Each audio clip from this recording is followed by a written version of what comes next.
think hip hop in general, bro. There's no real hip hop stations, like real commercial big stations in Canada anymore. They're all yeah, what happened to them, man? Yeah. I used to go on there, do interviews, and drop the new 50. Like, it's over, man. Like, nah. Yeah, it's all like mixed format. Like, there's no. So I think that's the biggest struggle that Canadian guys really had in the past. You know, really, you got to be an icon at home, and then that's how people look at you. Like, oh, he's popping where he's from. You know, there's like a chance.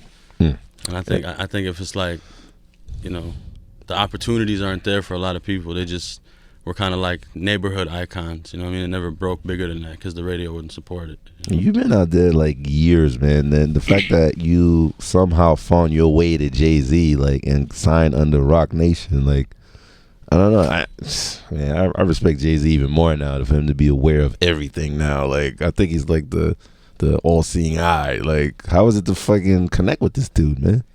Holy shit. Man, it was crazy because it's a true story. Like, I was, when I put out Up for Days, which was the last tape, that's the one that caught his attention. And like, when I put it out, I was talking about specific bars from the tape, like, man, I know if Jay-Z hears some shit like this, he'll go crazy. Shit, bro. I swear to God on everything. And we was in a room right here in New York. We were at the London. Just all smoking out, just talking shit. Like, I'm like, if Jay heard that bar, he'd go crazy. I know it. Just that. 2 weeks later, we get the call like, yo, Jay-Z want to meet you. And it's the exact bar y'all were talking about? One of them was. Yeah, my dog Ben Billions actually had one bar that he was like, yo, anybody could hear this shit. What? You know, yeah, real shit. And then he spit that back to me. I was like, damn.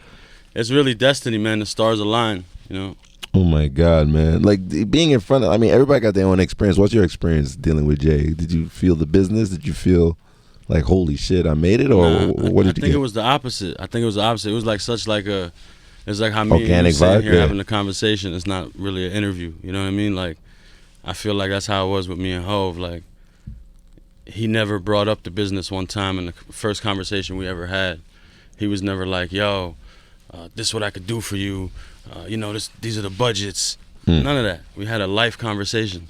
When I left that, I was like, that's somebody that's more concerned with me as a brand than anything else. Just a moment or just a single, or you know what I mean? So that's what really made me feel like comfortable going where I went.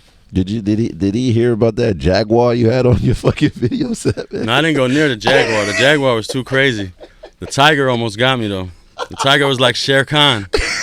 He was like fucking Shere Khan, bro. I was Mowgli. Yo, how the fuck, I wasn't there, but Danny Man told me everybody was running for their lives. Like, what made you get like real live Jaguars and Tigers for a video shoot, man? You know, since I was young, bro, I try to you know, like set the bar a little bit with the shit we do. I mean, French Montana was here earlier, and he has a monkey now. You know, he throws little Louis slippers on the nigga. That's my boy, man. That's my boy. Yo. But a Jaguar dog, a Black Panther dog, like, come on, man. That's just getting the Panther was too crazy. They didn't even let nobody on set. They had to green screen him. They couldn't even put human beings around him. No, for real? Yeah, but the Tiger, they were like, no, he's nice. He's never done nothing in years. I'm like, oh, this is great. So the guy told me, look, you got to put both hands on the tiger's head so he feels like you're a big animal with a big paw. What? And then that's how he won't attack you. He'll feel intimidated. So I'm doing this every time, right? But same time, I'm high as shit. So he passes by me one more time, and I hit him with the one hand. And he just turned around and was like, oh, you smaller than me? Oh, watch this. He wrapped his whole fucking arm around my leg, bro. Tried to take me down, tackle. So I hit him with the Heisman right quick. Yeah. For real, I hit him with the Heisman, boom. So then he kind of got shocked for a second. The trainer came, just threw some meat on the floor. That's the only way you distract the tiger. Man. He threw some meat on the floor. The tiger took his eyes right off me. Just ate the meat. That's an easy kill for him. Jesus Christ. He felt the struggle with me. He knew it was gonna be a fucking fight. Who ran the fastest though? I heard everybody was in like a high area. No. You could not run. That was the whole shit. Like, there's footage of it online. Yeah. Oh, for real? Yeah. The first thing the guy says is he goes, all right, everybody, freeze. Right? And then you see me like this. No word of a lie. I'm like this. Nah. I stopped, like, dead in my tracks, bro. I didn't move for the next 30 seconds. And then he went behind the set, and we just hear shit banging behind the set, moving around. I'm like, oh my God, he's killing somebody. Oh my God. Speaking of a Panther or shit, a lion with Weeknd, man, like, you know, dealing with that guy, you know, he's like a brother to you, man. Like, Yeah, isn't it amazing how he came up, like, and just took over, like, that whole lane? He has his own lane. Nobody could copy this dude. You know why he has his own lane? He's a visionary. Mm. You know, he's got his own like pulse, his own heartbeat when it comes to his music, and that's what he follows. He doesn't care about what's popping. He's gonna make his shit pop, and like just watching his process. Like you already know this. I've been in the studio with almost everybody, and like watching his process was like, it was crazy. It was watching like a phenomenon take place in front of me, and I'm not even just saying this because that's my brother. Mm-hmm. I think that those are the things that really brought us closer, is just, you know, being able to respect our crafts and like what we do. But he's somebody that I look up to. How many records I got together? I know that Might Not finally went gold. Congratulations on that. And then it's a hot record too. But how many joints y'all got that I could go through your hard drive and just like honestly, it's hard to get anything from this guy, man. It's like Fort Knox. Yeah, I mean, we've had records in the past that we just didn't put out. Okay. And I feel like, especially with me and him, it's like the fans wait for it. So we like to make it special every time. Like we don't want to just put music out just to put it out. Like we'd rather have something that's like real special for the fans. I mean, he doesn't even tweet. Like you tweet a lot. You have good fan engagement. He don't even like talk to the public, man. Yeah, I mean he obviously don't see a barber either. But god damn, he don't talk to nobody, man. It's crazy because that's really him though. That's really him. He personifies that, you know. And I think his artistry personifies who he really is. How's it feel to have another hot single with you, Kehlani? You're working with her now? Yeah, man. Honestly, like same kind of situation. Like we've been friends for a little while, and then we just worked together. So like I translated like the real relationship that we got. Oh, okay. You know what I mean? Like that's the first record we did together, and it came out. Oh, get the hell out of here! Yeah. Especially like she's been through a lot of craziness. Like it's good to have like some good energy coming out of music. Yeah, I mean honestly, she's always good energy, man. Yeah. You know, all of us go through shit, but to me, like just knowing her personally, like she's a special soul.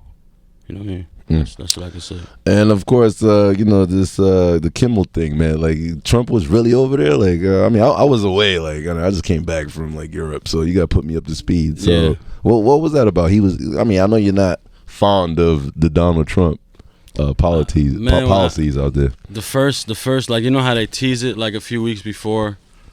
So the first like little teaser that came out was like, special guest Donald Trump, and fucking lights and fireworks behind it, and it's like musical guest Belly. I'm like, oh fuck, what? You know what I mean? Get the fuck out of here, bro. This is not, you know what I mean? I really felt like I was like there to like celebrate his night, you know, and for me it was just like an easy decision to make. And that was all your decision. Oh, of course. It wasn't like management and nothing like that. Like I had to really push everybody onto the idea of like, yo, like it's not, my mind will not be changed on this. Like I'm not doing this. You know? Especially the Belly I know, man. Because the Belly I know, like from like years ago, you were like gangstered out. Like ain't nobody fucking with you. That's your town. You be business, but you really all about positivity right now. Like that's how I gained that kind of respect in my town. Yeah, it's because I never crossed nobody. I never fucked nobody over. I was always cool with everybody.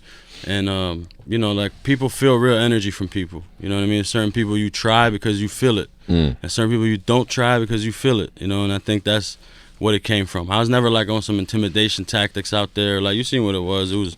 We had a big movement, but it was always love and just, you know, everybody showed love. That's what it was. Yeah, unity is the #1 word of the day, man. Like if you, especially like you got songs with so many people, and you found your way to write for Beyonce. Like people respect, like you know, like organically cool motherfuckers, man. You can't be like this sneaky guy trying to weave your way into the industry, man. Cause nah, never. Look where you at now, man. Never. Like, it'll work for so long, man. Yeah. It'll work for so long until you start dropping and everybody kicks you on the way down instead of trying to help you. You know what I mean? If you was nice to everybody and you respected everybody and kept your shit humble, people would try to uplift you in moments like that. But I feel like if you're a piece of shit, people will kick you on the way down instead of trying to bring you back up. You can't hide, man. You definitely can't hide. This Beyonce thing, I didn't know you wrote like this is another secret thing that you kept from me. Like you wrote for so many artists, man. Like where did this pop off at? I think it always started with me, people hearing my shit, like this like unreleased music or whatever, and being like, yo, I need that. Like I think that's how the whole songwriting shit really started for me, and then it grew into what it is now. You know what I mean? So it was always like organic for me too. You know. You ever met Beyonce after you? Yeah. How is she? Because I had tea with her in London one time, but that was way before the Jay-Z marriage. But how is she now? Like, man, she's very spunky. She's like the epitome, man. She's the epitome of you know. Does she glow? Somebody told me she be glowing. Like really everything a woman should be on every angle. You know what I mean? For real, like, you know. Respectfully, that is. No, for real. Like, she was even the way she welcomed us and took us in and like, you know, played me the song before it came out. Like, you know, she's Beyonce. She don't gotta do that. You know, she don't gotta act like that. She was so welcoming and hospitable. It was really cool. Shout out to my boy Travis Scott, who was on my show last weekend. You just released a video with the weirdest, most secretive motherfucker on the planet. How'd you get connection with him? Like, again, man, it's all friendships. Okay. You know, like, the only people I'm really making music with are like my friends, homies, everything. You know, even like we just had a festival in Quebec City that we both were like on the lineup for. Oh, and he came on your set. Yeah, and the next day, like, he just rode out with me to Ottawa because he knew it was my hometown and shit. He was like, "Fuck it, let's go rock." You know, so like, that's the kind of relationship we got. He's one of the real ones, man. How do you perform on stage? I never saw you perform. Is that something you do? Because I mean, you a big guy, man. Like, Action Bronson be flipping and shit and all that. What do? You just be chilling? Man, I mean, I just put up a piece of an article where she said, surprisingly for a man of his bulk, he's quite agile. He bounces from left to the right side of the stage. More like strides, something like that. She said something like that. What, New York Times? Nah, it was like the main paper in my hometown. Okay, bro. I think she was shocked at but yeah, I got moves, bro. Look at your boy. Look at your boy, man. Your boy is butt rushing the show right now. You know what I mean? Of course. You know what I'm saying? Zach in the building. You know what I mean? Of course. That's my brother right there, bro. For real. He's everybody's brother, man. No. That's like my brother, though. He'll tell you, man. Yeah, because everybody has their own like technique on stage. So I was trying to give the fans like a taste of what you do. If they got to come see you, what do they get? Like, man, look, man. For a fat boy, like, I'm talking like they ain't seen somebody move like this since Heavy D. Nah, come on, man. Heavy D in a yellow suit. That's the last time you seen somebody move like this. Got to move. Yo, Zach bigging you up, man.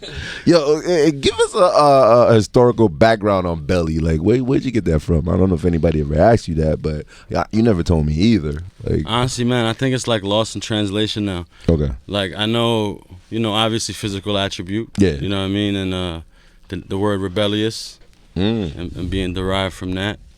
But, I told a bunch of bullshit stories along the way, and like I think I started believing myself. So I don't even know it comes from somewhere though, I mean, my story still comes from. It came before the movie though. Let me just say that. Oh, it came from. Oh yeah. I had it before the movie. Put that out there, please. Let me say that I had it before the movie, and I got receipts.